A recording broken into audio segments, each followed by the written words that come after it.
Dati kasi ako po'y taga SM. Sales clerk ako doon. Kumbaga, 4 na taon. Ang hirap kasi undergraduate ako. Okay, kumbaga sabi ko, nung hindi ako nakatapos ng pag-aaral, hindi naman pwedeng tatambay lang ako. Kasi one time, nangingi ako ng pera sa mama ko, nakasimangot. Parang ang hirap na everyday mangingi ka lang ng pera, wala kang source of income. So, nag-work ako sa SM. Kaya lang, parang napapansin ko, ang tagal na ng panahon, wala nagbabago sa akin.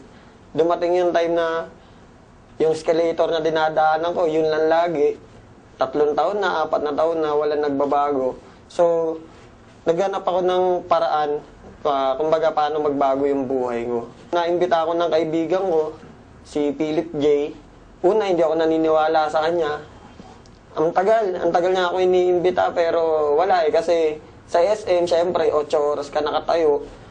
Kumbaga, pag day off ko, nagsisinungaling na lang ako, kunwari may lakad ako para hindi ako makapunta sa kanya.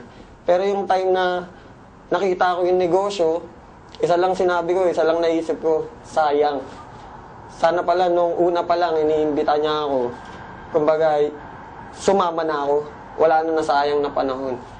Kasi may nangyari sa akin, kaya ako kailangan pa ng dahilan para sumama ako sa kanya kasi last year, okay, nagka-baby ako.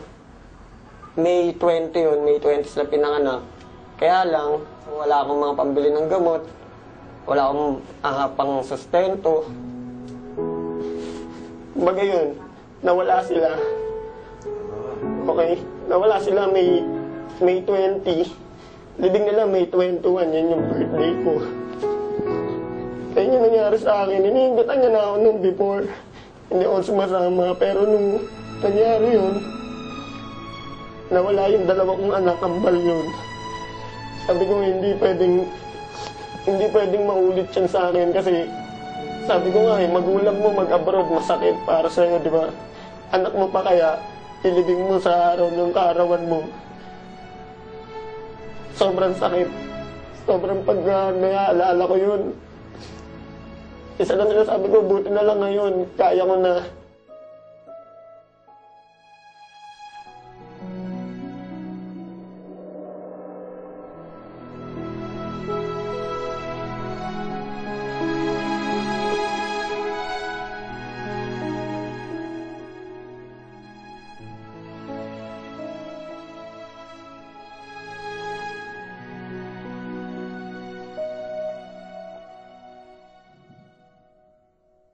Imagine, pambili nung mga pangangailangan nung kambal ko, hindi ko mabili kasi wala akong pera, wala ako.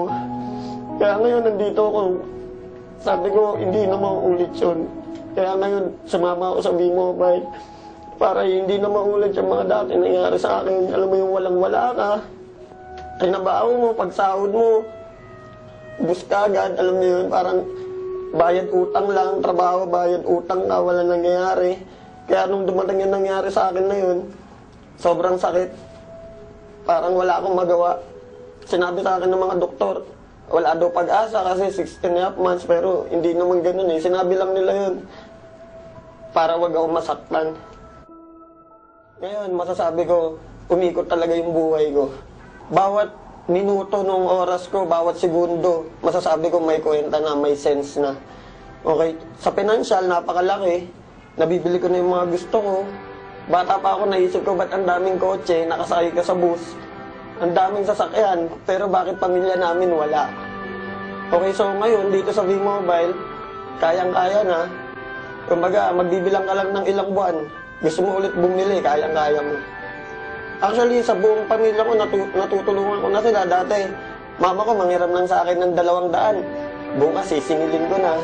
Kasi wala ka ng panggastos. Ngayon, bigyan mo 1,000, 2,000, wala na eh. Hindi mo na iisipin kasi laging papasok na yung income sa'yo. Yung father ko, sumali siya nung nakabili na ako ng kotse. Siyempre, mga tao, pati mga kaibigan ko, nung nakabili na ako ng kotse, doon na sila nagsisalihan. Kaya lang, sumali nga sila, pero ang problema, yung time. Sana kung nagsisimula pa lang ako, naniwala na sila sa akin, hindi sana kasabay ko sila ngayon. Mga tao kasi, mga Pilipino, to see is to believe. Actually, magulang ko, ganun din eh. Nung sinabi ko sa kanila yung negosyo, inintay pa nila na magka-resulta ako. Ayaw pa nga ako pag-resignin ng mama ko sa SM kasi sayang daw yung 13th month. Ma-advise ko lang, magtiwala ka. Kasi yun lang naman ginawa ko. Nagtiwala lang talaga ako. Unang-una kasi pwede mo isipin na imposible. Pwede mo isipin na walang mangyayari sa'yo dito. Pero once na inisip mo yun, talagang wala. Isipin mo lang na kaya mo. Magtiwala ka sa mga taong nakapaligid sa'yo. Ako, sobrang laki ng papasalamat ko sa mga grupong nakapaligid sa akin. Techno Royal, Prestige, Triad, okay sila Martin, Elite. Okay kami dito kahit hindi kami magkakagrupo. Pamilya kami lahat. Nandyan sila, aalalay sila para sa'yo. Sobrang nagpapasalamat po ako sa V-Mobile. Kasi sa totoo lang, nung pag nagdadrive po ako ng kotse, ako lang isa iniisip ko, paano kaya kung wala ako sa V-Mobile?